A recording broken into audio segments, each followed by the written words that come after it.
নমস্কার বন্ধুরা, test best রেসিপিতে সবাইকে স্বাগত। আজকে নিয়ে এসেছি একদম নতুন স্বাদে নিরামিষ পটলের রেসিপি। খুব কম মশলাতে আর কম সময়ে এই নিরামিষ পটল তৈরি করে নেওয়া যায় আর খেতে কিন্তু হয় অসাধারণ। গরম ভাত বা রুটি, পরোটা, পোলাও সব কিছুর সাথেই কিন্তু রেসিপিটা খেতে পারবেন। তো পটল রান্নার জন্য এখানে আমি নিয়েছি 5টা পটল। একটু মাঝারি মাপের পটল নিয়েছি আর পটলের খোসাগুলোকে দেখুন একটু রেখে খোসা আমি আগে থেকেই ছাড়িয়ে নিয়েছি। একটা এই রকম কাঁটা চামচ নিয়েছি আর কাঁটা চামচটা দিয়ে পটলের গায়ে দেখুন এই রকম করে একটু করে আমি ছেদ করে নিচ্ছি। তো যতটা সম্ভব এই রকম করে কিন্তু পটলের গায়ে ছেদ করতে হবে। আর যে জায়গাগুলোতে দেখবেন যে পটলের খোসাটা ছাড়ানো আছে সেখান থেকে এই রকম কাঁটা চামচ দিয়ে ছেদ করবেন, তাহলে কিন্তু সুবিধা হবে। যেহেতু খোসা ছাড়ানোর ফলে পটলের ওই অংশগুলো একটু নরম হয়ে যায়। তো সমস্ত পটলের গায়ে আমি কাঁটা চামচ দিয়ে দেখতেই পাচ্ছেন এই রকম করে একটু করে ছেদ করে দিয়েছি। এবার এই পটলগুলোর মধ্যে দিয়ে দিচ্ছি অল্প লবণ আর সামান্য করে একটু হলুদ। এবার এই লবণ আর হলুদটাকে খুব ভালো করে প্রত্যেকটা পটলের গায়ে মাখিয়ে নিতে হবে। আর পটলে এই রকম যদি কাঁটা চামচ দিয়ে একটু করে ছেদ করে দেওয়া হয় তাহলে কিন্তু পটলগুলো রান্না করলে খুব ভালো করে এর মধ্যে মশলাগুলো ঢোকে আর রান্নাটা খেতেও সুস্বাদু হয়। তো মিনিট দুয়েক আমি লবণ হলুদ মাখিয়ে পটলগুলোকে রেখে দিয়েছি। খুব বেশিক্ষণ রাখার দরকার নেই, তাতে করে পটল থেকে জল ছাড়বে।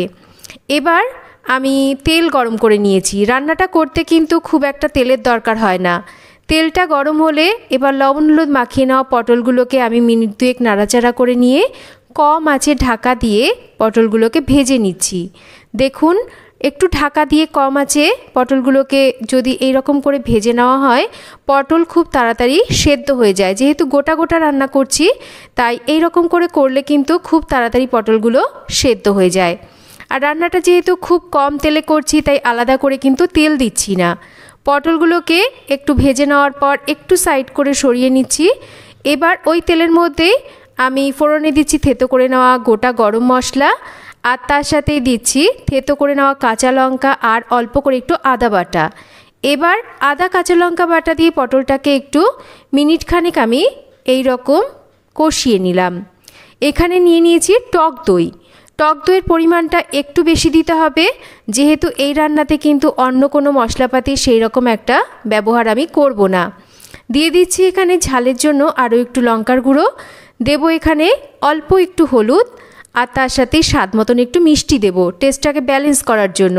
যেহেতু টক দই আছে আর একটু মিষ্টি কিন্তু অবশ্যই দিতে হবে, না হলে কিন্তু স্বাদটা একদমই ভালো লাগবে না। আর লবণটা কিন্তু এখন দিলে কিন্তু জল কাটবে, তাই লবণটাকে পরে দেব। এবার একটু মিনিট দুয়েক আমি দইটাকে দিয়ে মশলার সাথে পটলের সাথে নাড়াচাড়া করে নিচ্ছি। দেখুন দইটা কিন্তু আমি মিনিট দুয়েক নাড়াচাড়া করে নিয়েছি। এবার এর মধ্যে স্বাদ মতন লবণ দেব আর একই সাথে দিয়ে দেব এখানে ভাজা মশলার গুঁড়ো, জিরে, ধনে আর এখানে শুকনো লঙ্কা, গোটা গরম মশলা আমি ড্রাই রোস্ট করে গুঁড়ো করে নিয়েছি। সামান্য করে সেই ভাজা মশলার গুঁড়ো দিয়ে দিচ্ছি।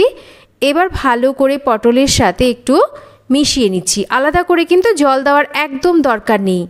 এই দইয়ের জলেই কিন্তু পটল যেটুকু সেদ্ধ হতে বাকি আছে সেদ্ধ হয়ে যাবে।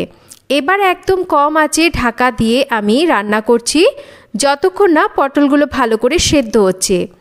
তো দেখুন আমি বেশ কিছুক্ষণ পর ঢাকাটা সরিয়ে নিচ্ছি আর আমার মনে হচ্ছে পটলগুলো ভালো করে সেদ্ধ হয়ে গেছে। একটু চেক করে নিচ্ছি, পটল কিন্তু খুব ভালো করে সেদ্ধ হয়ে গেছে।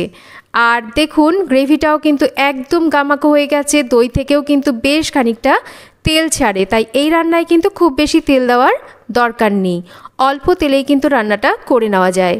তো রান্নাটা আমাদের অলমোস্ট রেডি। এবার এটাকে নামিয়ে নেব। দারুণ চটপটা স্বাদের এই পটলের রেসিপি কিন্তু গরম ভাতের সাথে বা রুটি, পরোটা বা পোলাওয়ের সাথে খেতে অনবদ্য লাগে। যারা একবার এই রেসিপিটা কখনো ট্রাই করেননি, আমি বলবো রেসিপিটা আপনারা ট্রাই করে দেখুন। আশা করছি আপনাদের সবার রেসিপিটা ভালো লাগবে। আর নিরামিষের দিনে রেসিপিটা বানালে কিন্তু বাড়ির সবাই আপনার প্রশংসা করবে। তো কেমন লাগলো রেসিপি একটা কমেন্ট করে জানাবেন। রেসিপি ভালো লাগলে একটা লাইক করবেন, শেয়ার করবেন, আর চ্যানেল যদি সাবস্ক্রাইব করা না থাকে চ্যানেলটা সাবস্ক্রাইব করবেন। সবাই ভালো থাকবেন, আবার ফিরে আসবো নতুন কোনো রেসিপি।